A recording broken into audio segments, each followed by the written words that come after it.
Don't actually read anymore, and I think that this is going to come back to bite the Tories massively on the bottom in future days. I can see 6 months from now Tony Blair trotting out this phrase Tory Taliban in Parliament. It's such a tabloid friendly phrase. I think it's a great shame for the Tories as well, because does it have an I or an E? I don't know, it's been spelled two different ways. The BBC House style is an I, but I see some papers use it with an E. I know, well, I write for the Daily Star. Spelling is not at our forefront. Actually, that's not true. In case I was going to say, exactly. Tabloids are quite rigorous on spelling. But no, I have to say, I think it's a great shame for the Tories, because this was a very witty piece, I thought, that he wrote in The Guardian. And it's great name-checking people like J.S. Mill and playing that kind of whole utilitarian philosophy thing. And at a time when the Tory parties need someone with a big, massive, gargantuan dollop of charisma to lead them, this is one guy who had charisma who's fallen by the way. But is it not just a little bit of sour grapes as well? I mean, he kind of laid out his shell to say, I'm going to stand for the leadership, and no one came.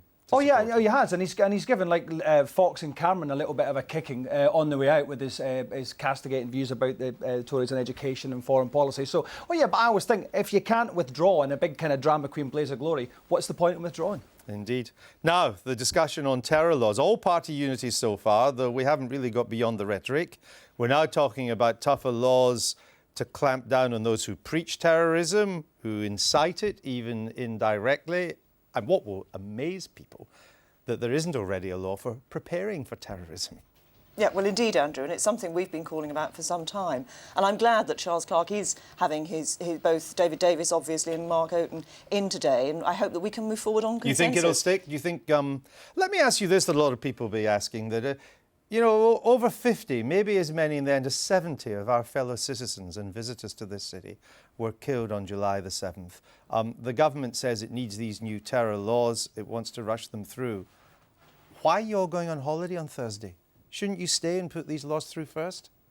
Well, what we need, first of all, is actually to have the consensus about the law and what is going to be put forward. I don't know what the government's timetable is intending to be on this. Certainly some of these... I can understand. I entirely appreciate I just think that's what a lot of our viewers watching would say. This country is under terrorist attack. The government says it's got to implement... Dominic, you help me here. The government says that it's got to implement these views. So what is the very first thing it does? It goes on holiday for 2 months. It's not back until October the 10th. Yeah, it does seem bizarre. I've got to be very careful because I'm going to be on holiday on Thursday, but only for a week. Yeah, but you're not a legislator. No, exactly. No, it does seem a bit strange when we need people to, you know, to kind of band together and someone to take some form of leadership, which Tony Blair has done remarkably well since 7/7. It does seem that strange how the whole thing is just go. I mean, I've just thought of this as we've been on air, and I think a lot of people watching will say, that's where the political system doesn't connect with ordinary people. If this is really a crisis, we're told it is, look at the pictures, it seems to be a crisis, then forget the holidays, stay another couple of weeks, see if there's a consensus, get these laws onto the statute book. Well, I can entirely appreciate where you're coming from. We don't yet know whether the government isn't going to, if it gets consensus, actually come up and say, well, let's do something like that. You think that could still be a Well, we don't know what timetable they're proposing. Bet you they don't. But I mean, the consensus is important, I think, because it means that unlike the situation we had with the last time, if you remember all those all-night sittings with both the Commons and the Lords in the Protection of Terrorism Act that the government put through, if we can get consensus, it means that we can actually get it through much more easily. Doesn't that back up the need to not go away on holiday? Because this is to decide what incitement to terrorism is such a kind of impossible thing to put in writing.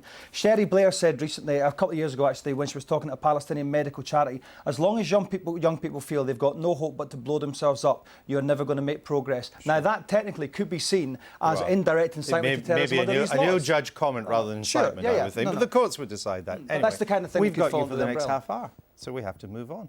Otherwise, we'll talk about nothing about this. Now, he was, in the words of his political nemesis, Margaret Thatcher, yesterday, a political giant. Sir Edward Heath served as an MP for over 50 years, 4 of those as Prime Minister. His death at the age of 89 removes from public life a pivotal link with the politics of the 20th century. Joe Corburn's here to take us through his political life. Joe. Well, Andrew, Ted Heath's humble origins as the son of a carpenter didn't stop him from rising to the top. In 1965, he became leader of the Conservative Party. But he was up against Labour's wily Harold Wilson, who soundly beat him in the 1966 general election. 4 years later, though, to everyone's surprise, Ted Heath was celebrating his own victory, overturning Wilson's majority, despite most people predicting another Labour win. Perhaps his most memorable achievement in government was taking Britain into what is now the European Union. But at home, things were looking bleak, with mass strikes and a major oil crisis leading to power cuts and pay freezes, and the miners promising to bring the government down. In 1974, Heath called an election to establish who governs Britain. The electorate decided it wasn't him. Sent packing from frontline politics, Ted Heath was soon ousted as Tory leader by Margaret Thatcher, prompting what some commentators described as the longest sulk in history. His gloom lifted, however, when Lady Thatcher herself was forced from office. Because it was said that you rang your office and said, "Rejoice, rejoice." I said it 3 times, I think. Rejoice, rejoice, rejoice. And throughout his time in politics, Sir Edward found time to concentrate on other pursuits. He was a talented musician, conducting several famous orchestras, and he enjoyed sailing, both competitively and for pleasure. He even skippered the winning team in the Admiral's Cup. While his achievements outside politics were in no doubt, his 4 years as Prime Minister were beset with difficulties. Despite that, he's been described in tributes as one of the political giants of post-war Britain. Andrew. Thanks, Joe, for that. Let's continue with this theme of the death of Ted Heath. We're joined now from Salisbury, where Ted Heath lived, by Lord Armstrong, who, as Robert Armstrong, was one of Ted Heath's closest advisers in Downing Street. He later went on to become Cabinet Secretary. Robert Armstrong, it's been said that Ted Heath's biggest contribution, or his place in history, will be getting us into the then common market. But let me suggest to you that maybe his real significance was that he was the first Prime Minister to see that reversing the decline of Britain was the essential aim of a British Prime Minister, and that couldn't be done without taking on the unions. He would certainly have regarded his greatest achievement as taking Britain into the European community, and he would have made no apologies for it. He thought that he was very much affected by his experience in the Second World War, and indeed his experience in Nazi Germany before it, and he thought that joining the European community was one way in which one would be able to ensure that there was no more European war. And I think that the event has proved that that was right. But one of his reasons for getting into Europe was that he saw that as part of a rebuilding of a modern Europe, as he did the reform of the trade unions and trying to put British economic management on a sounder footing. On these other issues, he failed.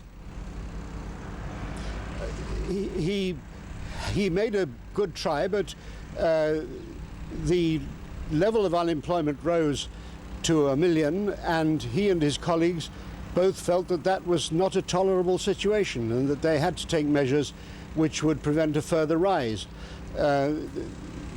Whether that was a judgment which was based on experience from before the war, I think, and when, of course, later Margaret Thatcher came into power, we saw the level of unemployment rise to 3 million, and that didn't prevent her from carrying out the reforms that she carried out and carrying them out successfully. In a way, I don't believe that she would have been able to do that if Mr. Heath had not first done what he did and shown that it had to be done sometime. Do you think that, you began by saying that getting us into Europe in 1973 is the historic contribution he will have made? Will it stand the test of time of history? After all, he was so anxious to get it into Europe that he agreed a pretty soft deal. In the end, Mrs. Thatcher had to go back to Europe and get a rebate. He had given away so much. She got a handsome rebate, which we still enjoy. That is quite true. He negotiated the best terms that were available at the time. But it seemed at the time, for those of us who covered it, that he was so anxious to get in that he did a deal which in many areas was not to Britain's advantage, that he had given in to the French on everything from fisheries policy to common agricultural policy to a bad deal for Britain's treasury because so much money went out and not much came back. Hence the need for a rebate, which I think totals, since we've had it, about £80 billion. I haven't got those figures in my mind, I'm afraid, but he did. He negotiated, as I say, the best terms that he could, and on the rebate, Mrs. Thatcher was able to improve on them, and all power to her for that. In the history of the 20th century, though, other than Europe and people who argue whether they're still arguing whether it was right or wrong that he did what he did, he was in power for only 3.5 years. It did end in pretty serious failure, the 3-day week, massive strikes. In the history of the 20th century, will he be much more than a footnote? I find that difficult to hear, I'm afraid, but yes, his time ended with the miners' strike and all that followed from that, and the 3-day week, and that was a failure of his industrial relations policy and counter-inflation policy. Again, I think that that demonstrated, and what followed demonstrated, the situation which Margaret Thatcher was then able to change. All right. Robert Armstrong, we thank you for joining us this morning. Salisbury looking as beautiful as ever. Thank you for that. I think that was the spire of Salisbury Cathedral in the background there, which is where Ted Heath's funeral will be taking place. What do you think Ted Heath's position will be in the history of the Tory party, in the litany of Tory leaders? I think history will be kinder to him than immediate comment has been, certainly over the past few years. Of course, Ted Heath, the problem for him was that because, as Robert Armstrong had indicated, perhaps what he considered to be his most significant action was to actually sign and take us into the European Economic Community, and that, of course, for the Conservative Party, has many people looking back on that and feeling that that was, in some sense, a negative rather than positive. So in these days, you were solid Europeans, weren't you? Oh yes, Your I mean, the party was absolutely except for Enoch Powell and a few others, except for a few who were out there. Yeah, Teddy Taylor. I think there are some more interesting aspects of Ted Heath's time. First of all, for the party itself, it's interesting that at a time when we're discussing leadership change and changes in the party, of course, he was the first party leader to be elected by members of Parliament. It was a step change in modernising the party. A party leader who'd come and he was from, a grammar school boy, father a carpenter. Very, very, very humble origins, very ordinary background. He opened up the party in a way that the party's benefited from ever since. Well, you've had grammar school boys, or women, ever since, too. I tell you what, I think a lot of people remember Ted. They don't remember, the younger people don't remember Ted Heath for the 3-day week, or for the industrial legislation, or even getting into Europe. They remember him as the man with the longest sulk in history. Exactly. I mean, I was in nappies when he was in power, not for any perverted reasons, just because I was a baby. It's because you were a kid. Yeah. But I just remember him as the fat, grumpy bloke who sat behind Thatcher. And then he did a bit of yachting, and then he was a really good conductor. And so I spoke to my dad and I spoke to my gran today. Now, my gran just hates the Tories now, but my gran is like, Ted Heath, best Tory PM we ever had, because he was straightforward and he was honest. Was she saying that at the time? Oh, yeah, she completely loved him at the time. Really? Absolutely, yes, she did, because she thought there was something, partly because, he was a working class Prime Minister, and that kind of played very well in the small fishing town where I was from. The way that he, raped the fishing and farming by going to Europe didn't quite so much. But I think there was something about him that generation loved, because it was straightforward, honest. Even the whole fact of saying, who runs Britain, going to an election like that was And very he had a hinterland, Theresa May, that a lot of professional politicians don't have today. He was a major in the army. He had what was called a good war. He was an excellent conductor for an amateur, and he was a good enough sailor to win the Admiral's Cup. Not many politicians have these kind of interests today. Oh, absolutely, and I think that was important, because the man was about more than just what he was doing in political life, and that I'm sure not only helped him in terms of understanding that there was a life beyond politics. I think many more politicians actually should look at that sort of example and say, yes, it's not good for us just to get totally caught up in the Westminster Village and not understand life outside politics. National service for all MPs. Compulsory. And journalists? And journalists? We can be as bad as they can in becoming anoraks on politics. Sometimes you're worse than the journalists. Yes. This is true. Sometimes the truth hurts. Now, we move on. Did the war in Iraq make Britain a target for terrorists? Less than a fortnight after the London bombs, some leading academics say that it did. A report from the Royal Institute of International Affairs, it's like the sort of Foreign Office on Earth, says that the presence of British troops in Iraq and Afghanistan has increased the chances of attacks here and made it easier for Al-Qaeda to recruit and to raise funds. The Foreign Secretary, Jack Straw, reacted angrily to these assertions a bit earlier this morning. The time for excuses for terrorism are over. The terrorists have struck across the world, in countries allied with the United States, backing the war in Iraq, and in countries which had nothing whatever to do with the war in Iraq. They struck in Kenya, in Tanzania, in Indonesia, in the Yemen. They struck this weekend in Turkey, which was not supporting our action in Iraq. It is the terrorists who will seek any excuse whatsoever for their action, and it is the responsibility of people in the civilized world to stand up to that terrorism and not provide them with any excuse whatsoever. A robust Jack Straw earlier this morning. Let's talk now to Dr. Rosemary Hollis. She's Director of Research at the Royal Institute. She's now on our College Green. So, Dr. Hollis, what's the argument here that that we will not be free of terrorist attacks until the last British soldiers out of Basra? No, actually, that is not the argument. Unfortunately, there's so much terrorism in Iraq itself that it would definitely be seen as a victory for the terrorists if the British were to walk away from Iraq.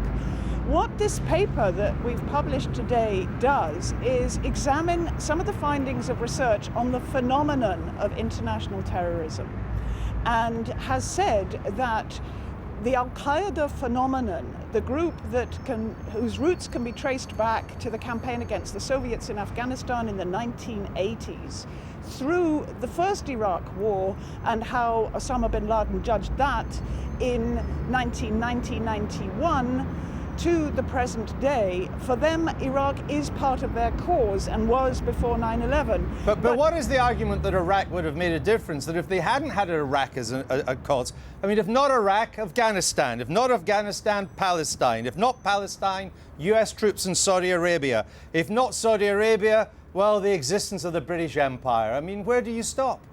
Well, you've got a very good point. This is precisely the issue. The Al-Qaeda phenomenon takes as its political agenda, and this is in an interview that Osama bin Laden gave to Al Jazeera in 1998, that Palestine, Iraq, the presence of foreign forces in Saudi Arabia and collusion over cheap oil are his main bugbears, and these are cited and flagged up and become iconic in the whole phenomenon of this international terrorist network. And that would be true whether or not we had invaded Iraq. I mean, we don't know. You don't provide any evidence that Iraq was the clincher for these terrorist attacks. Correct. That you have no evidence for that at all. And if it wasn't Iraq, they would still have attacked us for another reason. I mean, they planned attacks on this country long before we invaded Iraq. I don't think the issue is whether the British are in Iraq or not. The issue is that the Al-Qaeda phenomenon that we're trying to understand better has taken on the United States' presence in that part of the world, and Britain has become associated with defending the values that the United States wishes to defend in the Middle East. It's not as simple as whether the British should get out or not. That's quite not the point at all. This is a report based on research which is trying to explain and understand the phenomenon we're up against better. Right, but well, I'm just wondering whether you've understood it, though, because the Yemen, Kenya, Indonesia, Morocco, Turkey, they were not all part of the invasion by United States forces supported by Britain or by establishing a big American presence in the Middle East. They've all been bombed by Al-Qaeda. Look, you have a group and many copycat groups who are taking their interpretation of Islam as their jumping off point, but they recruit wider sympathy by tapping into the anti-imperialist discourse of a lot more people across the Middle East and North Africa. That's what's going on here. And these attacks, the Australians understood the attacks in Bali to be in part directed at them. The location doesn't tell you everything about the phenomenon. All right, Dr. Hollis, thank you. I know you've been busy today with this report, so we thank you for your time. Now, it's the last week of term for MPs and peers, as we were talking about. On Thursday, they're off on their rather long summer holidays. We shouldn't complain because we are off as well. And politicians, being the forward-thinking, ambitious types that they often are, the thoughts of many will be turning to their professional futures. Now, here on the Daily Politics, we like to help. You all know that. So we've put together a checklist of the best ways to get ahead. Here's Giles with a few summer reading suggestions.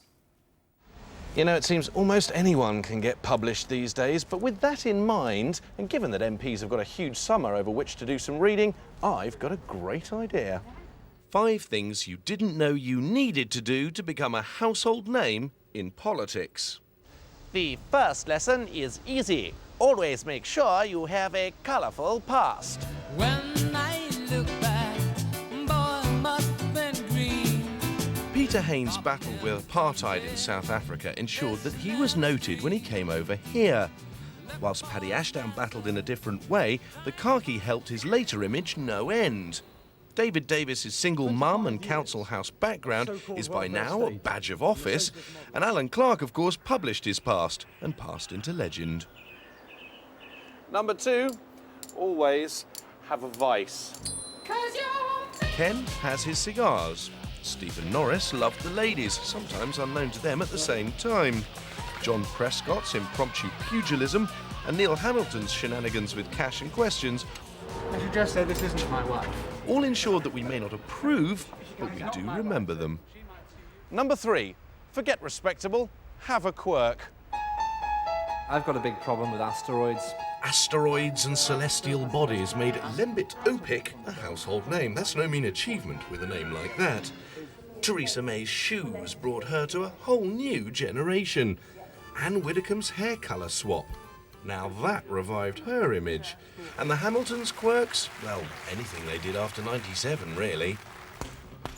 Number 4, be a contender. Sir Anthony Meyer emerged from complete obscurity when he challenged Mrs. Thatcher. Michael Heseltine bid for leadership on the back. He didn't get it, but we all know him. John Redwood stayed in the public radar trying to do the same to John Major. Funny how this one works if you're a Tory. I wonder if there's a lesson for Andrew Lansley in there. And 5, always.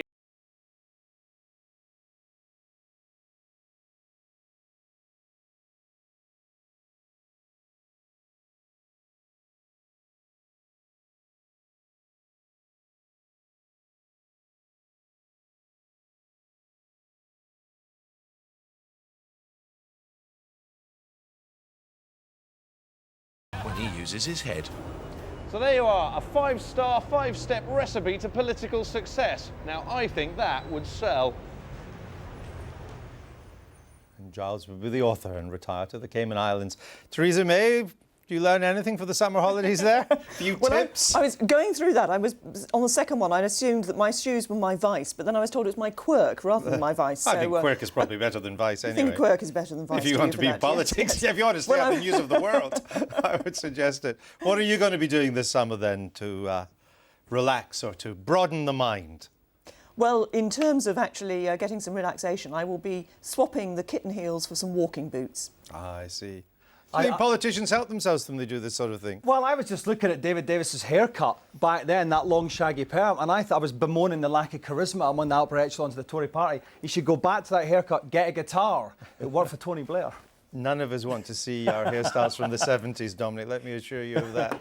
Not if you're a man anyway. Now, let's take a look at some of your emails and texts. Lots of you have been in touch about the death of Sir Edward Heath. Sandra in Stockports thinks he was, quote, a very honest politician.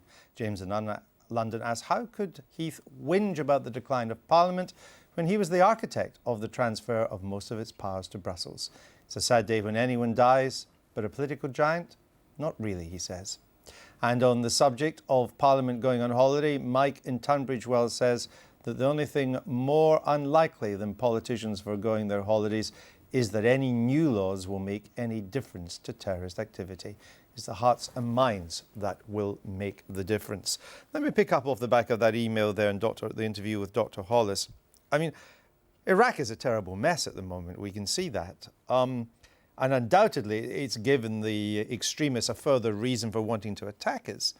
But I couldn't get out from Dr. Hollis why we still wouldn't be under attack even if it wasn't for Iraq. No, I wasn't convinced by the arguments that I was hearing there at all. And I have to say I agree with the robust response that Jack Straw gave, because I think this is an attack on a way of life. It's not just about a particular incident. We've seen these terrorist attacks happening across the world, as you said, Andrew, in the list that you read out. Countries that have stood alongside the United States and countries that haven't. I think this is about more than simply being alongside the US. We've got about 20 seconds, Dominic. Final word to you. Yeah, no, it's these people, these fundamentalists are trying to eradicate systematically our fundamental way of life and all the freedoms that they enjoy. I'm not being flippant. If it wasn't about Iraq, it'd be about the fact that we like beer and can look at women naked. Can we do that? Sorry, yes, we can in this country. We can in my paper. On that high point, we thank Theresa and Dominic. I think I'm glad the show is ending. Exactly. I'm not quite sure what the next suggestion is going to be. Today. But once I've drawn my breath, I'll be back as usual tomorrow at 12 o'clock here on BBC Two with all the big political stories of the day. I hope to see you then. Bye-bye.